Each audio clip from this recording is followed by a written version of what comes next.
예, 본문 3절서부터 5절은 메시아의 성품이면서 동시에 통치가 어떠할지를 보여주고 있습니다.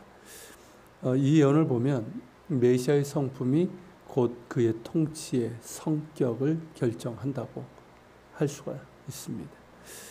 다윗 가문의 왕들은 성품의 결함이나 미숙한 통치 역량으로 인해서 실패한 이들이 많았습니다.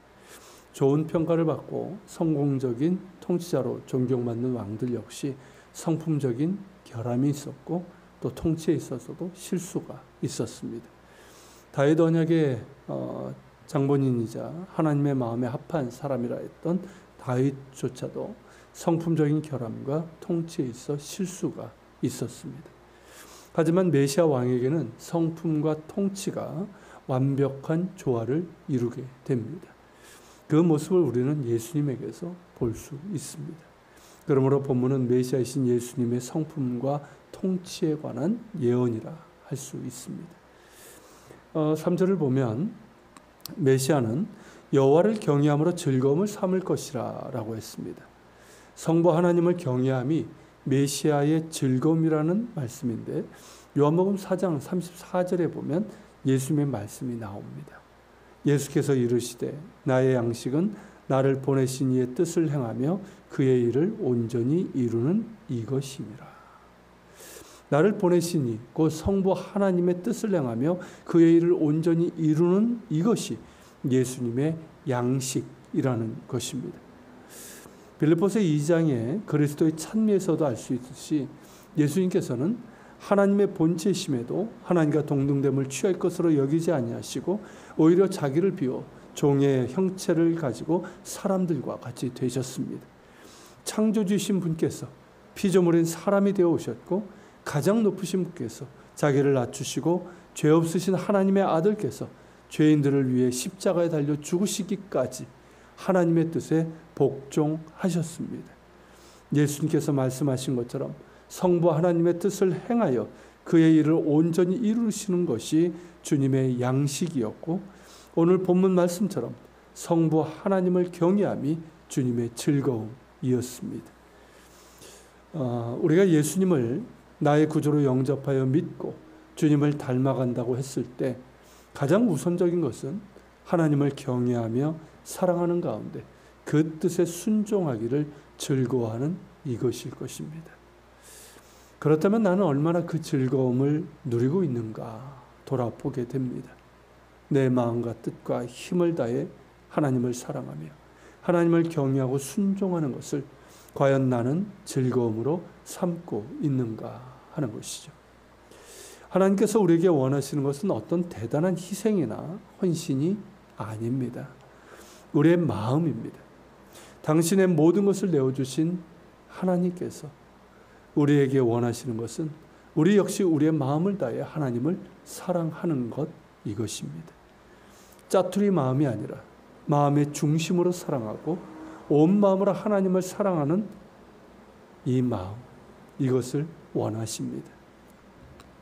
예수 그리스도 안에 나타난 하나님의 사랑을 아는 자는 하나님을 경외하고 순종함이 부담이 아니라 즐거움이 됩니다.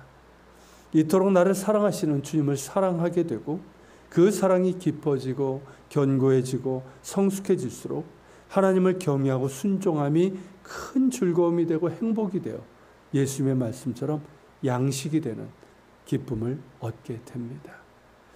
그러기에 예수님께서 나의 사랑 안에 거하라고 하신 것입니다.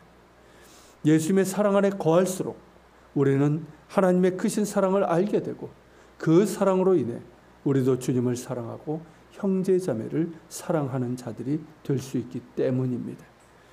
사랑은 사랑을 낳습니다.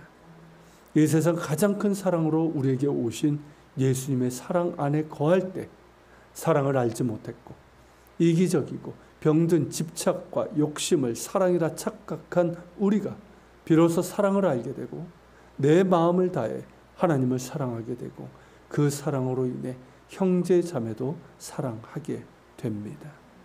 예수님의 사랑 안에 더욱더 거합시다.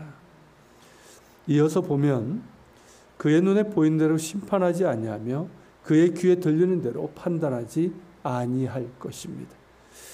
우리가 너무나도 뼈저리게 실감하는 것처럼 우리는 눈에 보이는 대로 심판하고 귀에 들리는 대로 판단합니다. 그렇죠?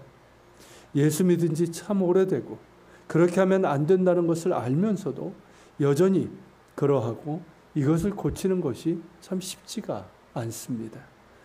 그러나 메시아께서는 우리와 달라 눈에 보이는 대로 심판하지 아니하며 귀에 들리는 대로 판단하지 않으십니다. 눈에 보이는 것과 귀에 들리는 것을 뛰어넘는 지식이 있으시다는 것이죠. 사람을 외모로 보지 않으시고 중심을 보시는 하나님의 통찰력이 그에게 있으십니다. 예수님께서는 사람을 대하실 때 늘 그리하셨습니다. 외모로 판단하지 않으시고 그 중심을 보셨습니다. 겉모습은 번지르하고 경건하고 의롭게 보이지만 실상 그 속은 위선과 거짓과 더러움으로 가득한 바리새인들을 책망하셨고, 반면 사람들이 죄인이라 부정한 자라 정죄하고 손가락질하는 이들의 마음의 중심에 있는 가난한 심령을 보셨습니다. 그래서 그들에게 다가가셨고 어루만져 주셨고 사랑으로 품어주셨고 죄사함과 병고침의 은혜를 베풀어 주셨습니다. 언제나 사람과 그 사람의 죄를 분리하여 대하셨고, 그러기에 자신의 죄를 깨닫고 아파하며 긍휼을 구하는 자는 그가 누구든 사랑으로 품어주셨습니다. 우리 역시 그 사랑을 받고 있습니다.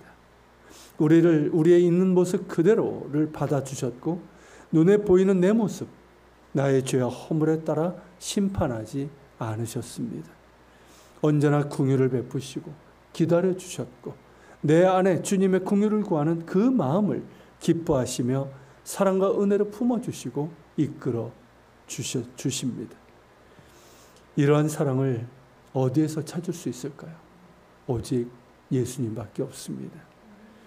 그러기에 주님의 그 사랑에 힘입어 다시 일어설 수 있고, 여전히 넘어지고 허물과 실수가 많지만 예수님을 바라보며 그리스도의 장성한 분량에 이르기까지 한 걸음 한 걸음 앞으로 나아갑니다. 더불어 이 사랑을 담기를 소망합니다. 사람과 그 사람의 잘못을 구분할 줄 아는 주님의 시선을 담기를 원하고 주님의 눈높이를 배우기를 원합니다. 기다릴 줄 알고 참아낼 수 있고 배려하고 온유하고 품어줄 수 있는 그 사랑을 담기를 소망합니다. 같이 기도합시다. 주님, 주님의 그 모습을 우리가 담기를 원합니다. 하나님을 경외하기를 즐거워하시는 주님, 성부 하나님의 뜻을 행하며 그 뜻을 온전히 이루는 것이 나의 음식이다, 나의 양식이라 하신 주님, 우리도 그러한 주님의 하나님을 사랑하며 경외하고 순종하는 것을 담기를 원합니다. 또한 외모로 판단하지 않으시고 그 중심을 보시며 또 사람과 그 사람의 문제를 떼어놓고 보셨던 주님의 눈높이, 주님의 시선을 담기를 원합니다. 그리하여 주께서 하나님을 사랑하셨듯이 우리도 하나님을 사랑하는 자 되게 하시고, 주께서 사람들을 사랑하신 것처럼 우리 역시 사람을 사랑할 수 있는 저희들 되게 하여 주시옵소서. 같이 기도하며